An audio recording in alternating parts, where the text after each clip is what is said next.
各位观众朋友，大家好，欢迎收看3月7日 AM 新闻，我是嘉豪。今发生什么大事代？头先就来报现在。主疫苗安排排第一个是医护人员甲防疫人员，民航局也去做调查，排第三航空业大约有25000人符合资格，7成的人愿意做疫苗。今仔日高屏客水坝的溪水流量出现22年来上解歹的情形，自今仔日饭店过后，就无要再提供水去到台南市啊。今仔早起9点外，伫高雄发生一桩起厝工地崩塌意外，目前有1个人死亡，1人等抢救，也佫有3个人受伤。头一批到台湾的 AZ 疫苗，目前等咧低温的仓库保存，是要需要等咧进行疫苗检查，若准有合格，才能开始使用。也讲到主疫苗安排，排第一个是医护人员甲防疫人员，排第三个是航空业者。民航局也去做调查，讲大约有25000人是符合前线人员的资格，其中有7成的人愿意做疫苗。初三下晡2点，头一批到台湾的 AZ 疫苗运入关，规个货柜进入低温仓储，是由事务人员伫现场监督拆箱、核对批号、清点数量、查核运送过程的冷链记录，所以抽查样品进行外观的检查了后，就地封存。样品还佫送回国家实验室进行检验，合格了后才会放伊通行。有关开打的时程哦，那检验事实上检验本来就是一个最耗时间的步骤啊，那会花一些时间哦，会确认品质跟程序都无误哦，才会放行哦。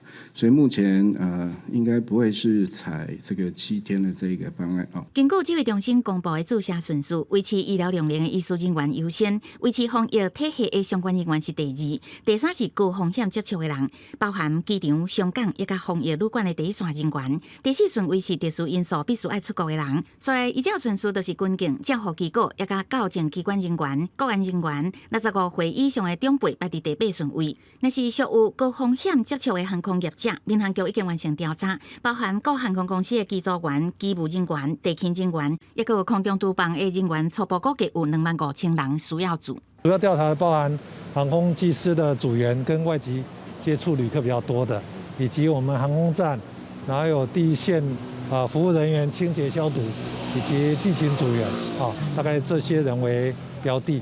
初步统计有意愿的施打数量大概6到7成左右。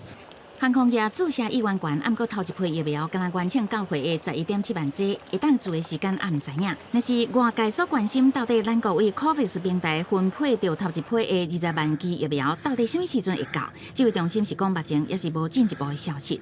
不过会当确认就是，唔拿咱国被延误。如果看到它的网站，目前看起来大部分都是在分配是属于是其他国家就是捐出来的疫苗啊。那像我们是自己买的疫苗，目前看起来都好像还没有拿到。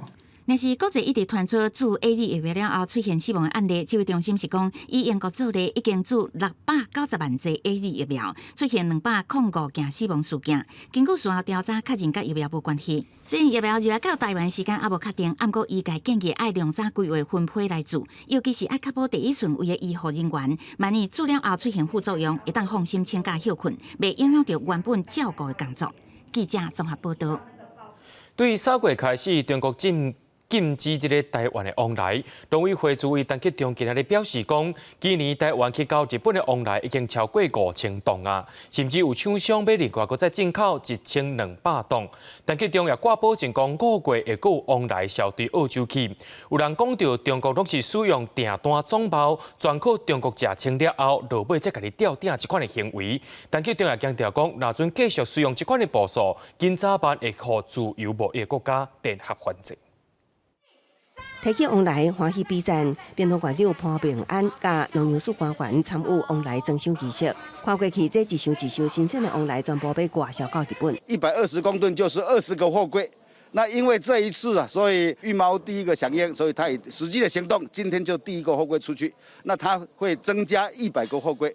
就是有600公吨。为3月份开始，中国禁止台湾往来进口，相关单位随展开行销，保证来输顺畅，继续有关稳定。另外，外销方面，农委会主委陈吉仲表示，输出到日本的数量创历史新高，澳洲也将有突破。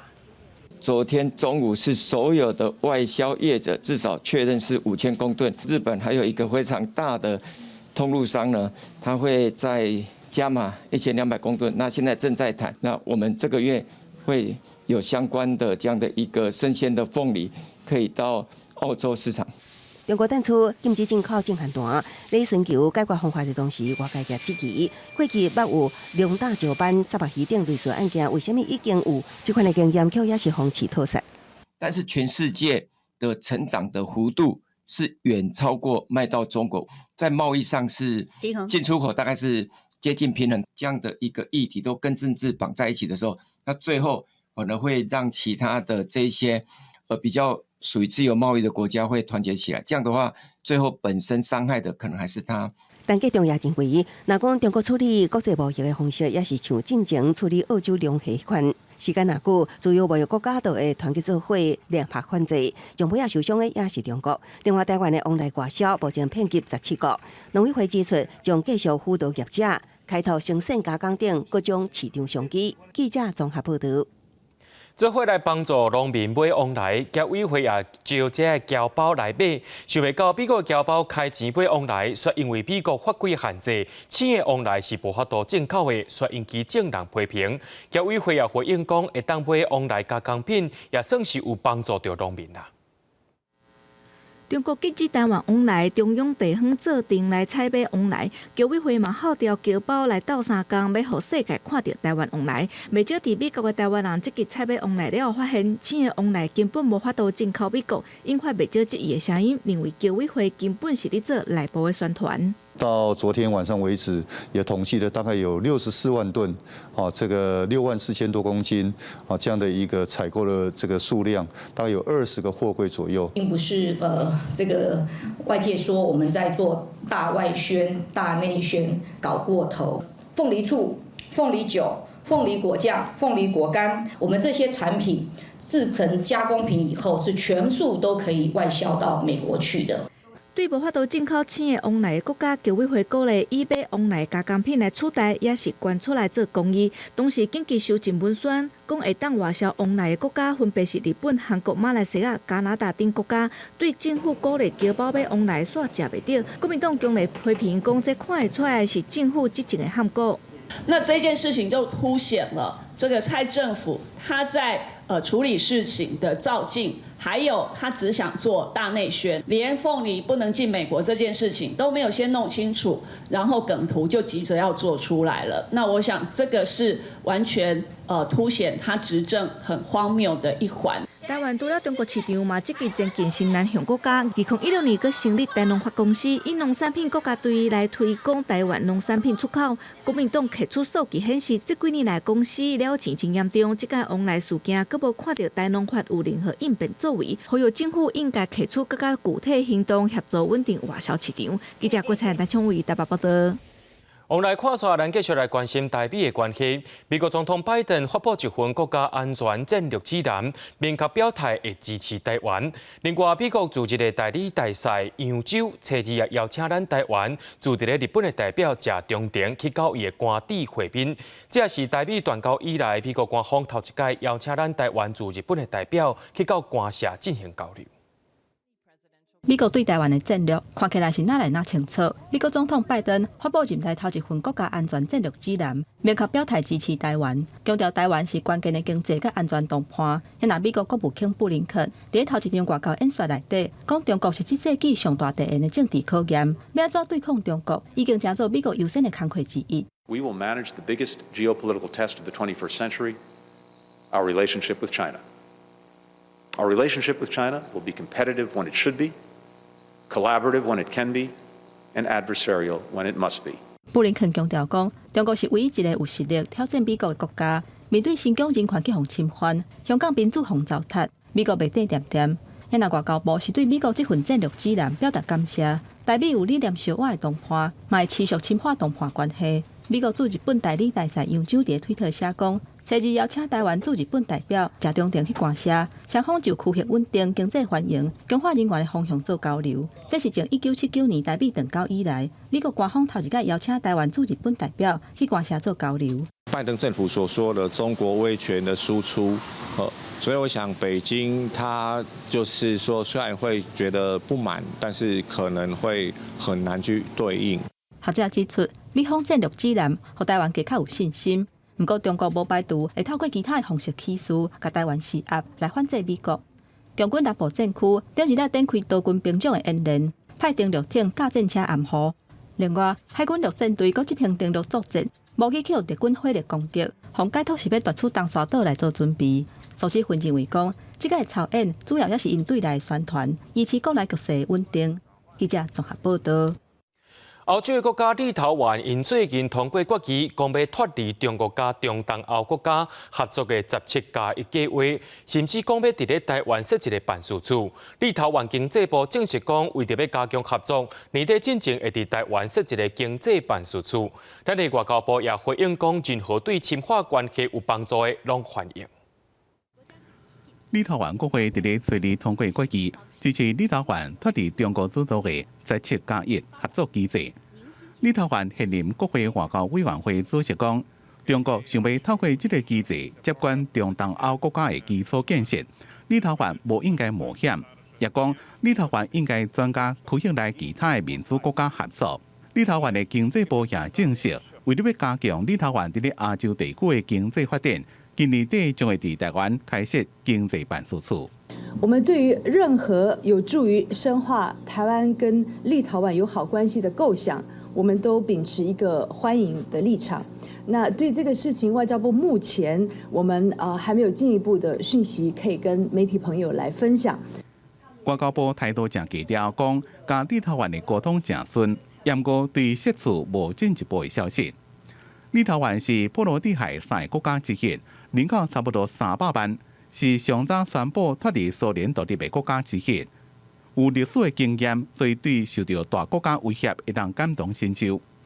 立陶宛国内也有声音认为，17+1合作机制拢无互立陶宛带来好处，中国投资的承诺也拢无兑现。其实就是说空头支票比较多，就是说答应了很多，其实兑现都相对比较少。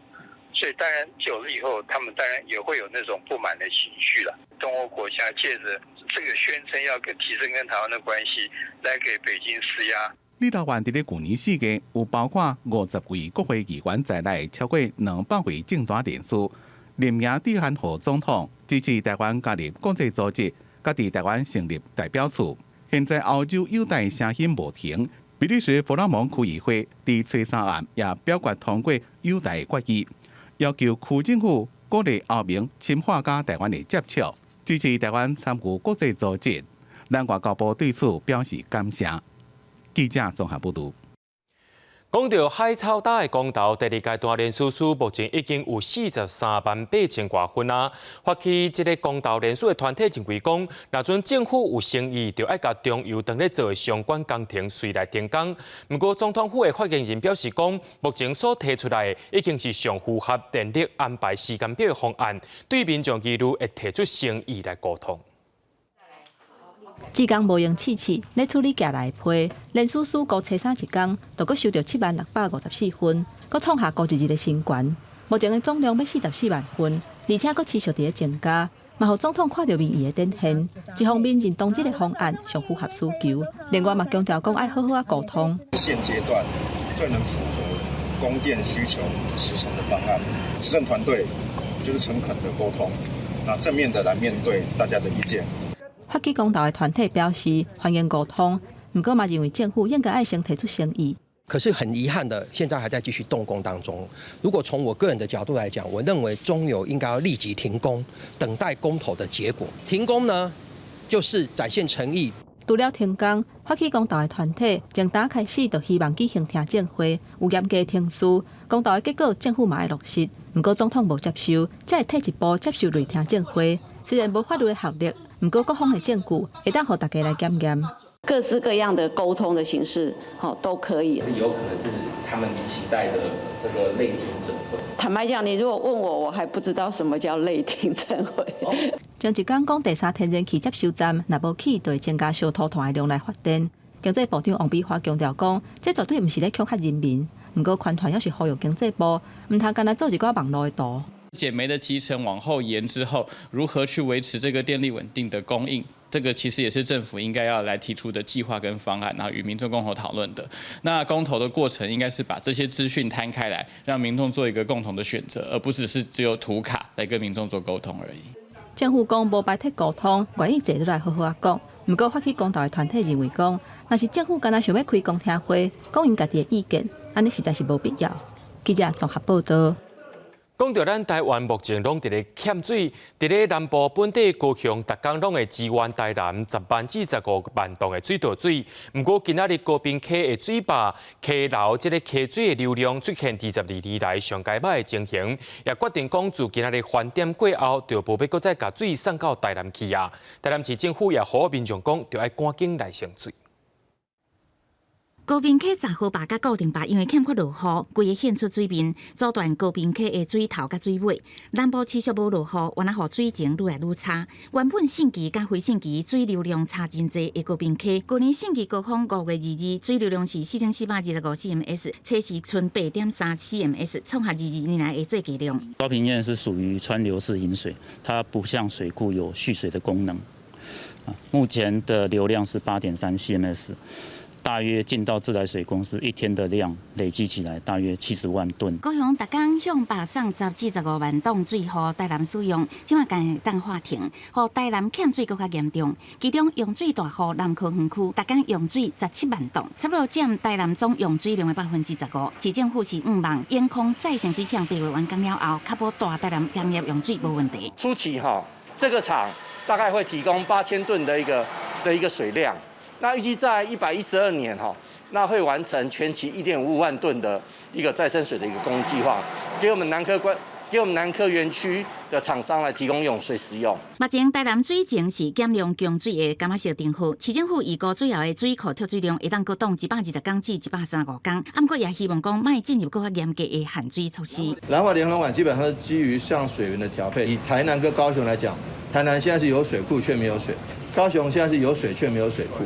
就像他们的高屏溪水量是蛮多的，可是它没有水库可以把水装下来。台南目前有6座水资源回收中心，逐工会当免费提供7800吨处理过的次级用水，用伫工业风扇也甲路树压水，毋是咱皮肤接触到的使用性质。不过目前敢会当使用量1000吨，水利局也提醒民众会当多多利用。记者综合报道。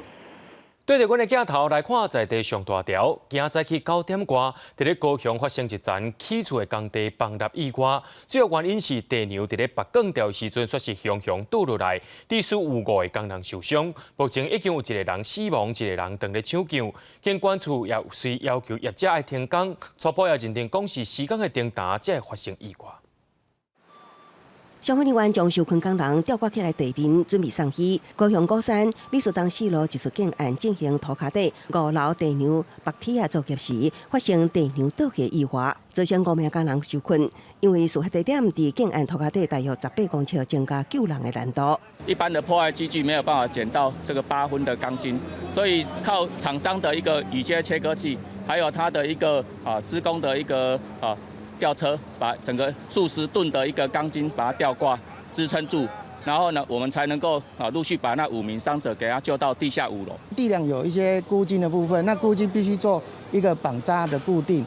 那初步了解是可能是因为没有固定的关系，然后造成的那个骨牌效应的倒塌的部分。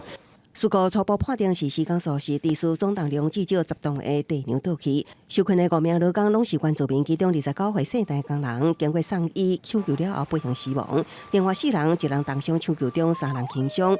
工地所长出面回示内，劳工局依法开罚。主配的过程中，因为刚好发生这个地梁的倾斜倒塌的时候，因为人员来不及跑出来，所以说要到雇主他是违反了职业安全卫生法第6条第1项，我们将会处以他3万到30万的罚款。那因为涉及到一条人命的丧失，我们也会移送地检署去做相关的侦办。目前这处工地已经获工务局下令停工，后续将请专业技术工会协助厘清事故详细原因。记者综合报道。伫咧海边仔的第61线西滨快速道路，暗时的时阵，伫咧苗栗德南路段，拢会有人去遐飘车，甚至伫2礼拜连假期间变做是赛车场。警方根据着监视器的画面，甲11台车的车主依照着违反公共危险罪侦办。另外，针对着西滨快速道路日前发生连环车祸，交通部长林佳龙也表示讲，政府会投入35亿的经费，要来改善车路的安全品质。白车甲乌车相排停伫马条线头前，煞来油门一个立向前冲，其他车辆也对伫分批受热。警方接到报案赶到位，现场车辆随时散去。这毋是赛车场，是台61线西滨快速道路的德南路段。其中涉及禁驶、违反刑法公共危险罪嫌共计11辆，违反道路交通管理处罚条例、闯红灯、逆向行驶、危险驾车等共计22辆。28连假期间，台61线92.5公里的所在，大批车友聚集伫遮，因为毋但噪音真吵人，也佫互相驾车竞速。附近民众是讲，常常有车主透过网络招人伫遮陪车。哦，随便也40-50台。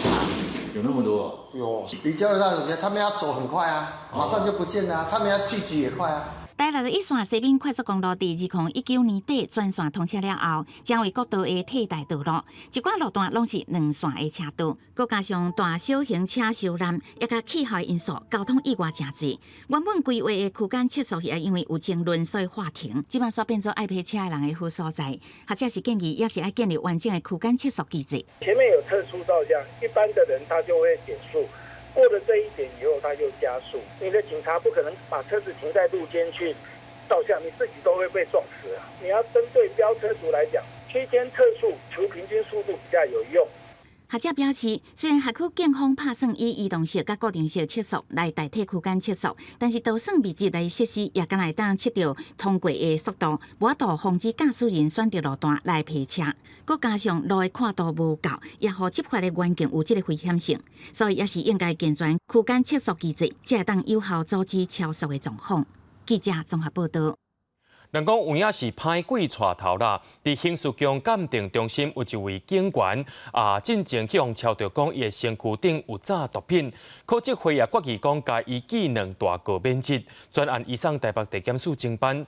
针对着这件事件，监视中心的主任也出面来共会实理。刑事局也拍算讲要针对业务当中会接触到毒品的环境，全部拢爱来检调，检看敢有毒品的反应无。头日来，赵国义刘冠三领伊伫闪媒体镜头，伊是细例的警务证，只是身为刑事局警官扣伫犯法，涉嫌持有毒品安非他命，互家己的人抓到，移送地检署。你有吸毒吗？身为一个警务人员。52岁细例的警务证，伫刑事局负责指纹鉴定业务，是233册警官。顶日伫网络上靠调开毒拍，互上山分局警员网络巡逻发现，假伊销药了后，当场掌到，只是想要到对方却是刑事局警官。对于所有接触毒品的同仁，加强全面的尿检，以自清。另外，我们也会对所有的同仁加强法纪教育。重庆医局中监察中心的主管亲自会实理，刑事局对涉案细例的警务证记2大个免职，更加建议将针对所有工作上接触毒品的同仁，为原本的抽检改做全面流检。现在因为这个案子发生的，你把这个范围扩大到其他没有相关业务的人，那我就我刚才讲，你对内部人不够尊重嘛，你的那个法律规范是有问题的。最近几年，连续传出警察涉毒案件。2019年12月，台北一名刑事局监察科姓陈巡官暴露予警方乱检，超出安非他命。今年5月，台南县化警分局的姓林警员伫高雄被发现新上厂0.2公克的安非他命。对此，学者点出，警方伫毒品的采证保存、移送等内部制度无够严格，存在立法中严、执法中宽的问题。今麦佫传出警官涉毒，也影响警界形象。记者综合报道。国际上要紧，咱来关心缅甸的情形。缅甸发生军事政变以来，第3出现上界严重一天，拢总有38名示威人士去互军方开枪弹死，甚至有外国记者开始去互掠起来啊！缅甸第2大城瓦城，这是未少民众聚集伫个街仔路，参加19岁华人少女郑嘉熙的丧礼，都甲缅甸真侪少年人同款。郑嘉熙参加示威，抗议军政府政变。煞伫个初3去互军警开枪，直接拍着头壳全死亡。郑嘉熙死亡的消息传出来了后，伊捌伫个抗议的时阵穿的衫，顶管写 Everything will be OK。伊穿这件衫的相片伫个社群媒体流传。伊伫个出代志进前，嘛伫人面前讲，愿意捐器官互有需要的人，因为安尼，互网友真笑脸，讲伊是天才。初3是缅甸政变以来上界粗残的一天。军警伫个各大城市用武力来镇压，原本军警是用催泪瓦斯、水炮车，还有手零枪支，尾仔煞变做真枪实弹来射击。根据联合国的统计，初3这一天，至少就有38个示威者去互杀害。Today it was the bloodiest day since the coup happened on the 1st of February. We had only today, 38 people died. We have now more than over 50 people died since the coup started, and many are wounded. 博奇纳表示，伊看到一个让人不安的影片，包括警方把救护车砸落来，也穿大力拍这无武器的医疗人员，还佫有示威者去互警察带走了后，就算无反抗，警察也是近距离甲伊开枪，袂像这个人哪像嘛是死亡啊！ ပြစ်တာအတရာအဆက်နာနေဒါပေမဲ့အဲ့ဒီကဒဲပြစ်တယ်မရှင်းကန်းနဲ့ဆွဲတာဘယ်ညာပြစ်တယ်သူတို့ပြစ်ပြီးတော့လူတွေအများကြီးထိတယ်ခြေထောက်ထိတယ်ခေါင်းလည်းပွင့်ထွက်သွားတယ်နှာခမ်းထိတယ်မျက်လုံးထိတယ်လက်ထိတယ်လက်ပြက်တဲ့လူတွေလည်းအများကြီးပဲအဲ့လိုအများကြီးဖြစ်တဲ့အချိန်မှာသူတို့ဘာဖြစ်လဲဆိုတော့ဆက်ပြစ်သေးတယ်ပြစ်လဲပြစ်ပြီးသွားပေါ့ကျွန်တော်တို့သူတို့ဘယ်လိုလုပ်လဲဆိုတော့ 桃园报道示威活动的美联社等6个记者，嘛去互指控违反公共特殊法，去互当局逮捕。We are deeply concerned about the increasing attacks on and arrests of journalists. We call on the military to immediately release these individuals and to cease intimidation and harassment of the media and others unjustly detained merely for doing their jobs, for exercising their universal rights. 就算经过上届初残的镇压这一天，缅甸的民众也是继续抗议，各地街仔路持续有民众聚集。在瓦城的天顶，佫会当看到一直有军方的战斗机飞来飞去。在短时间内，这场反政变的抗争恐惊也未结束。公司新闻林浩如编译。 讲到巴西疫情是继续伫咧恶化，初三开始出现着死亡人数上界悬的数字。根据着巴西卫生部的统计，伫咧过去24点钟内，就死灭到2000人啊，而且是连续42天，逐天的死亡人数拢是上千人。伫圣保罗，因的省长也开始宣布讲，对初六开始要实行2礼拜，而且是建立限制上界严格的红色警戒。 医护人员指挥车辆入去注疫苗的中心，这排队排到落长的车阵有几百公尺，拢是要来注疫苗的聚会人。这人注了心情是真欢喜。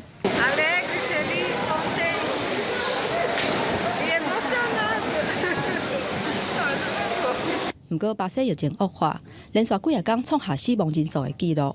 卫生部初三公布，过去24点钟有1910个人因为新冠肺炎死亡，创下疫情爆发以来的新高，而且已经有连续42天死亡人数超过1000人。Devido ao aumento do número de casos, internações e mortes por coronavírus, todo o estado de São Paulo será classificado na fase vermelha do Plano São Paulo a partir do próximo sábado, 6 de março, até o dia 19 de março, sexta-feira.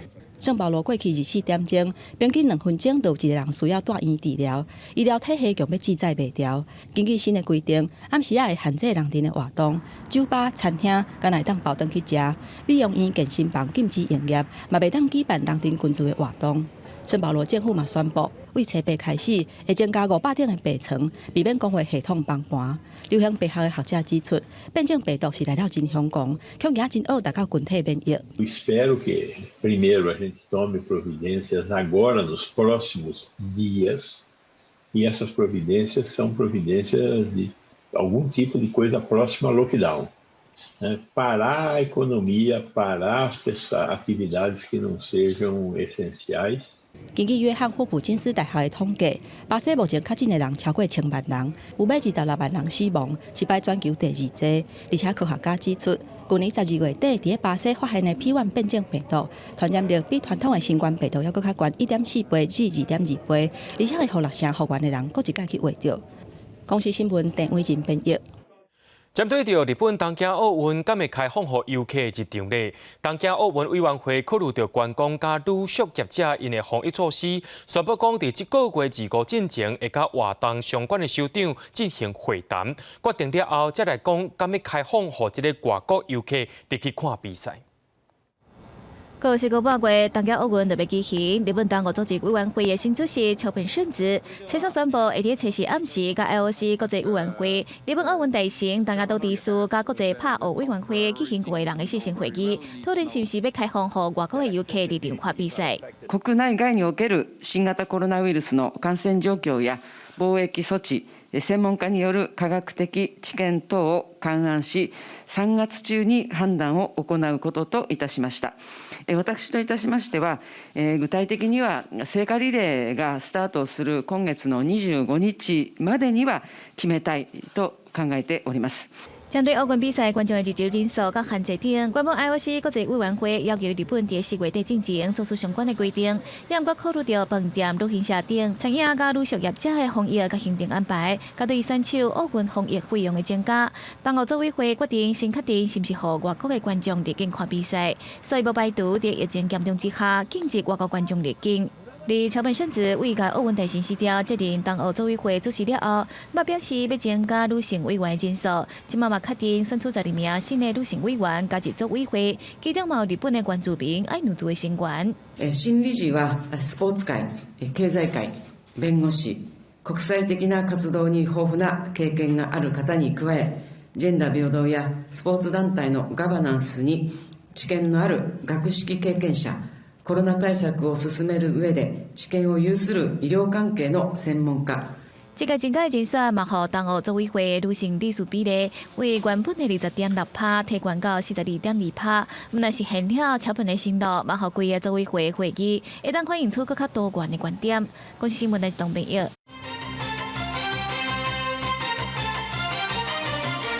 国民党主席江启臣初日接受外国媒体专访，伊也讲到中国是台湾的主要威胁。不过，中共董事长赵少康却是无认同伊的讲法，甚至批评江启臣是对着民进党的脚步伫咧走。国民党就要提出家己的立场。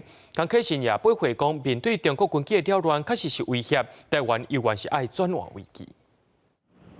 国民党两间的论述，因为党主席选举的关系，佫受到关注。江启臣初日接受路透社的专访，讲中国是台湾面临的主要的威胁。不过，中国广播公司董事长赵少康是无认同，批评江启臣讲中国是威胁的讲法无够精准。国民党应该爱有家己的立场，不偏不倚，这是国民党应该有的立场哈。那你如果想去跟着民进党屁股后面学民进党的做法，食民进党的牙慧，那我是选民，我就投票给民进党好了嘛。我投票给你国民党干什么呢？没有必要是每次去戳人家嘛，来趴来趴，来打来打，不需要这样子嘛。赵少康认为讲，中国可能是互台湾上大的红利。中国对台湾到底是威胁还是机会？台湾爱细致掌握。中国各台办发言人朱凤莲嘛表达对江启臣言论的不满，呼吁有关政党人士爱明辨是非，唔通陷入台湾民粹、非理性对抗的思想。武力就是一个威胁，所以我们呼吁他放弃武力犯台，但是我也讲说，我们也鼓励用和平的方式，我们也寻找和平的方式，来转危为安。江启臣解说，中国是威胁的这个讲法，是外国媒体报道太过感兴趣。不过，中国军机真接涉台湾，对台湾确实是威胁。因为台湾要是要透过和平来转化危机，伊嘛认为讲，民进党无要接受九二共识，要是要负责找到一个新的论述，互两岸坐落来好好啊沟通。记者综合报道。进前认定退休的军公教已经有退休金，袂当搁再去私立学校食头路的规定，所以去互大法官认定讲是违背宪法。经过1年半的时间，行政院测试已经通过修正草案，有人开始烦恼讲无限制退休即寡军公教人员搁再去私立学校食头路，敢会影响到找无头路的流浪教师呢？教育部也讲会提供私立学校补助，降低因请退休人员的意愿。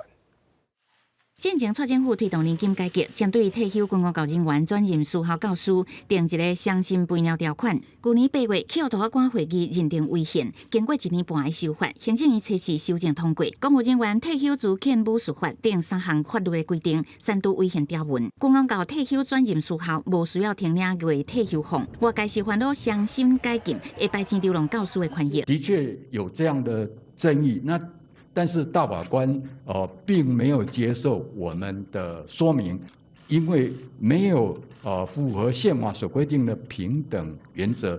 教育部表示，填发月退休金的规定虽然删除，不过政府对降低私立学校聘任退休军公教人员的政策立场未改变。未来有2个方面来做，第一就是降低私立学校聘任的意愿，修改大专院校私校奖补助办法；另外就是降低退休再任的一个意愿。增加在任人员的财务的负担那也会降低他的一个在任的一个意愿延后退休将使得到私立学校任职的人数我相信越来会这个减少的这样子的一个趋势。它不能全有或全无，那你现在用一些什么设限的部分去做处理，这个根本就不是在解决问题啊。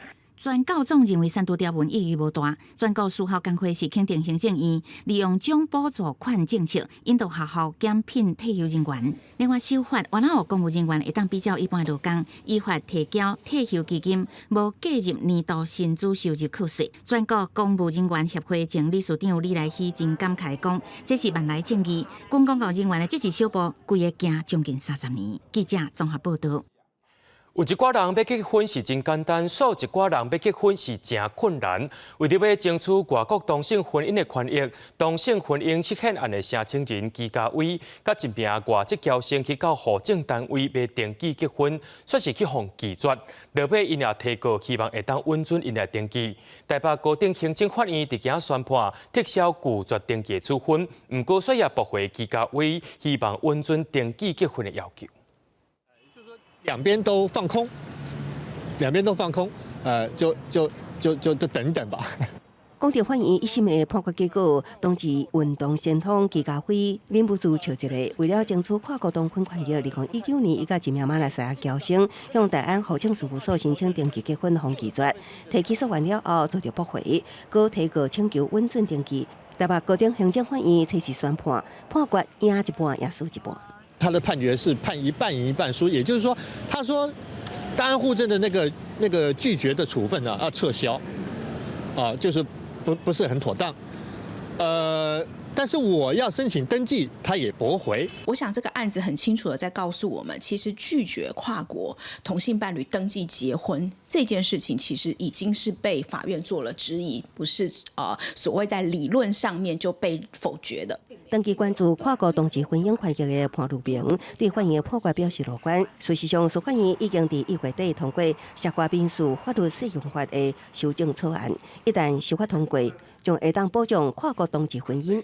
这次的修法呢，最主要是针对这个有一方是我国国民，那么他方呢是外国人，而且这个外国人他的母国呢是不承认这个同婚制度的这样的国家，我们这次呢予以承认。司法院强调，咱国国民无论是选择本国人还是外国人成为配偶，拢应该受到国家同等的保障。保障草案已经送行政院会函，了后会阁送立法院审议。记者综合报道。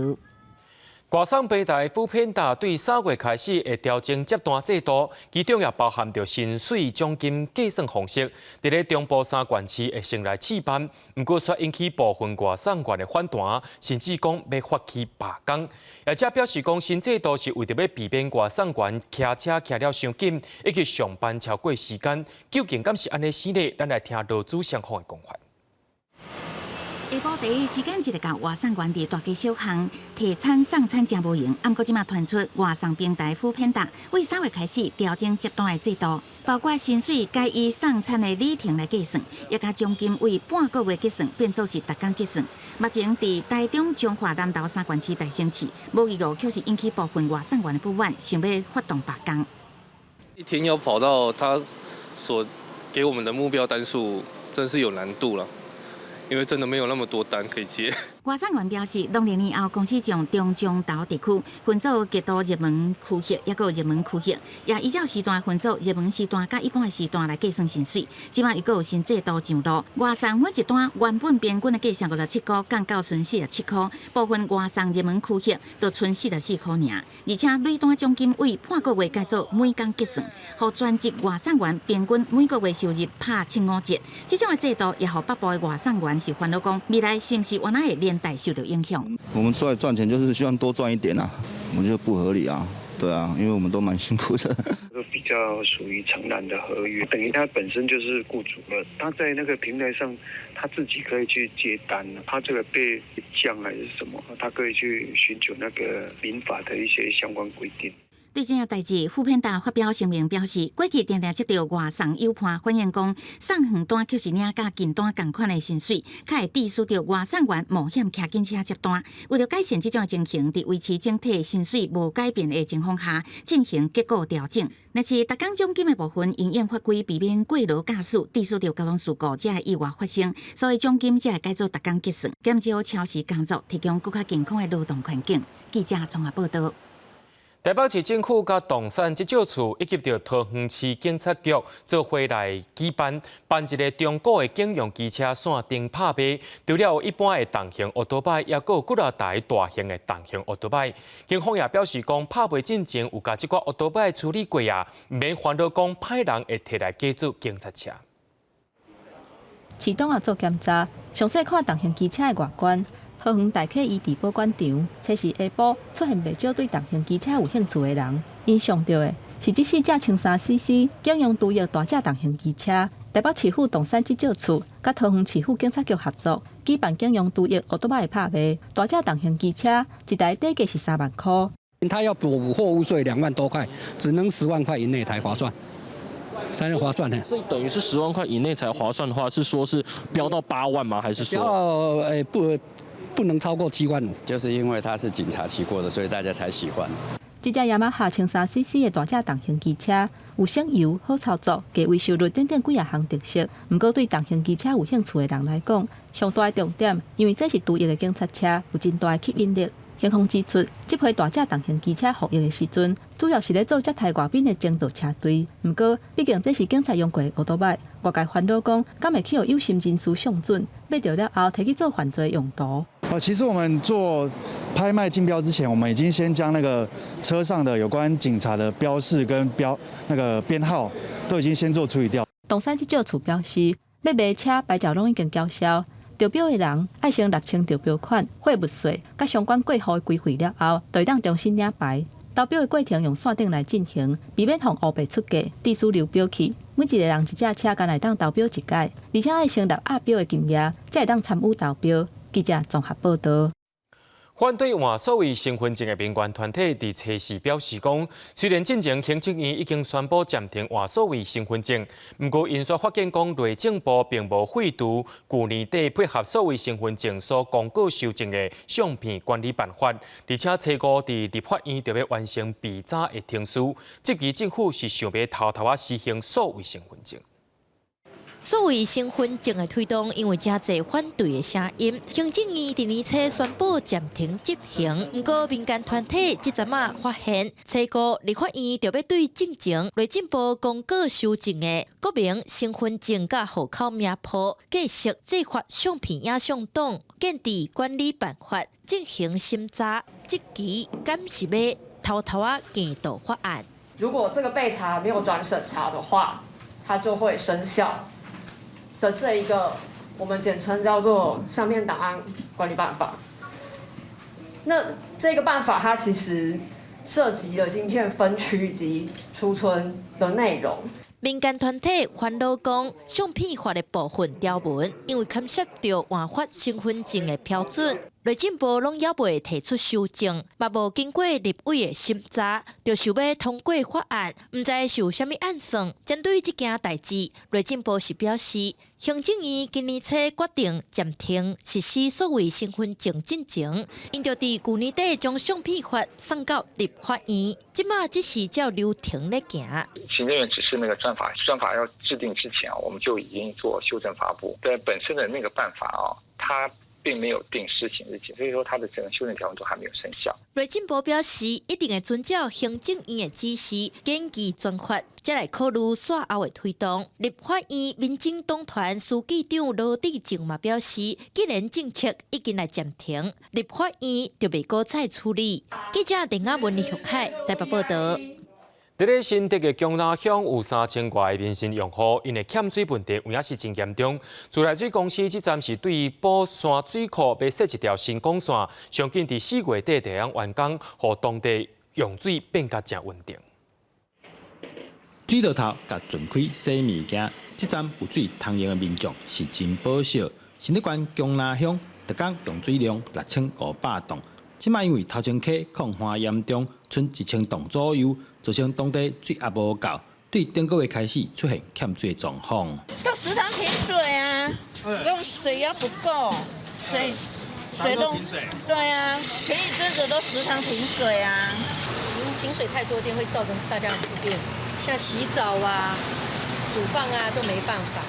为了解决欠水问题，自来水公司紧急对德东、德北调度水，而且按算对宝山水库抽一条新的管线过来支援，上紧4月底得使完工。希望从宝山这个系统再增加一个支援点到琼林地区。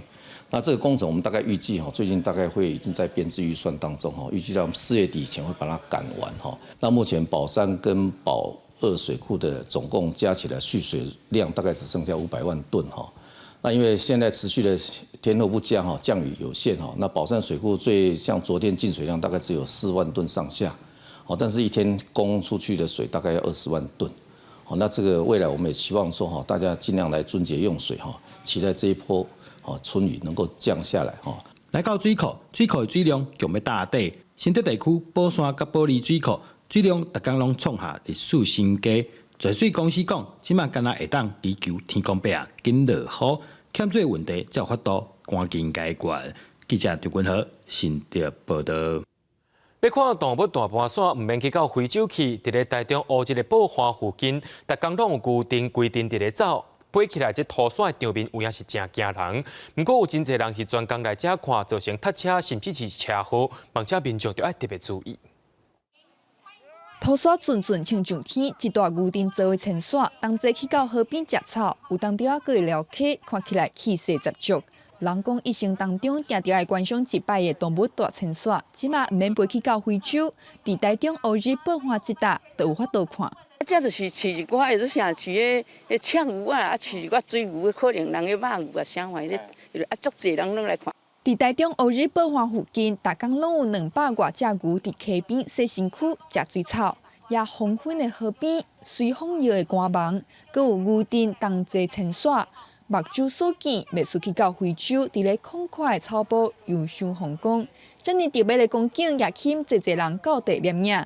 毋过人一个多，真去到桥顶、道路，若阻碍交通，甚至发生事故，引起相关单位的注意。但是我在这边也要呼吁我们这些摄影爱好者因为来这边拍照，有时候也要注意自身的安全，还有我们车辆行车的安全。毕竟在溪边、在堤岸边，其实也是相当危险的。地方表示，这200多只牛是中华的农民放饲的。目前河川局并无禁止农民放牧，提醒民众若想要行脚到，定着要注意安全，也要顾全防疫，挂喙烟，避免甲人相克。记者综合报道。伫咧台南后壁下加东太安宫妈祖溜溜遐，晓一项真神奇的宝贝，是一支猪卡，而且听讲这猪卡会当摕来收惊咧，究竟偌神奇？咱做伙来看卖。我面上所看到的这一站一站摆甲整齐物件，就是下加东太阳宫妈祖的宝贝神奇猪卡。这是妈祖出巡要境，绑伫开药馆身躯顶的宝贝。咱的神奇宝贝就是咱的神奇猪卡。咱猪卡每一遍出巡的时一定爱去取咱一只猪的头前的正卡。咱绕境转来，拢自动放伫咱的殿前，咱庙内。自动烘干，不加什么防腐剂，什么都不加。除了猪卡以外，妈祖婆出巡的时，普遍的开路官拢是报马啊，但是对太阳宫加东妈出巡的，算是号做破鼻官。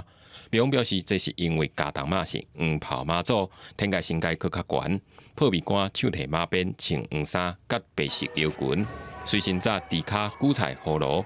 开路为妈祖婆破除定情的一切障碍。伊的作用就是讲，假使出门的时候，会当一寡有形无形的，会当拍煞掉。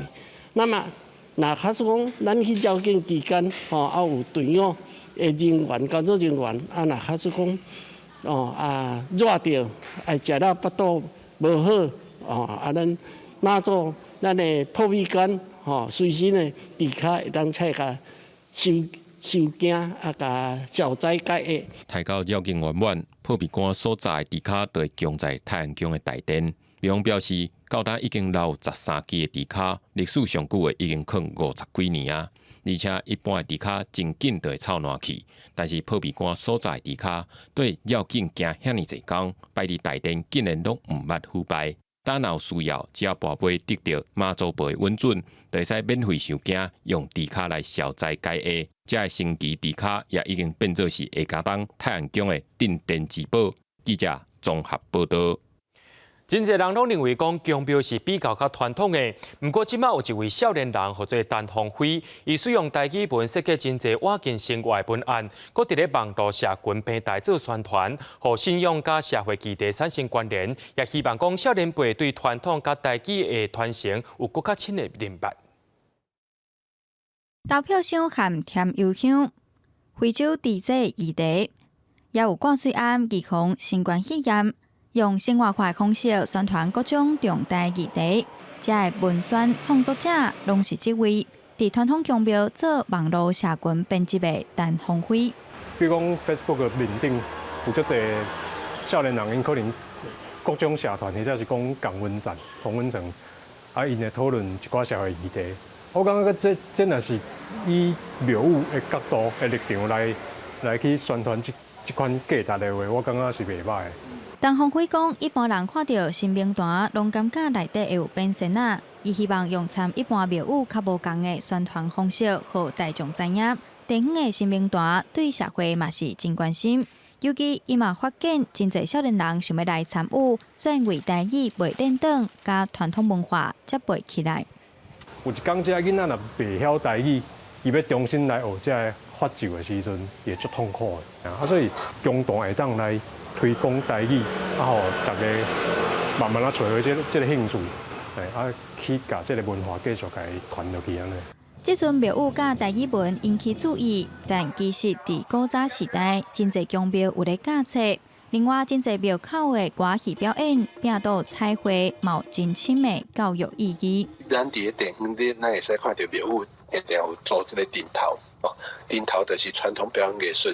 基本上庙宇伊就是一个文化中心，教你这个美术的物件，伊教你传统表演艺术的工课安尼，所以如过去甲即摆，伊拢有一个足深的这个教育的意义伫遐。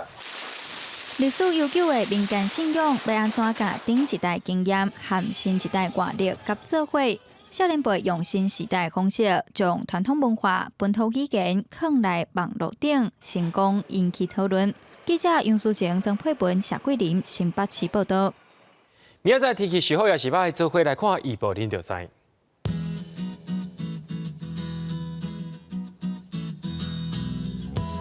北部地区对16度到26度，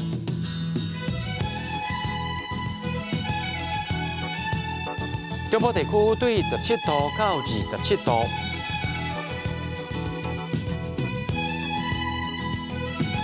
南部地区对20度到30度，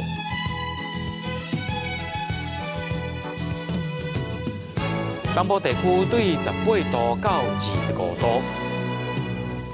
咱来看外岛地区，对12度到21度。预估未来3天的气象。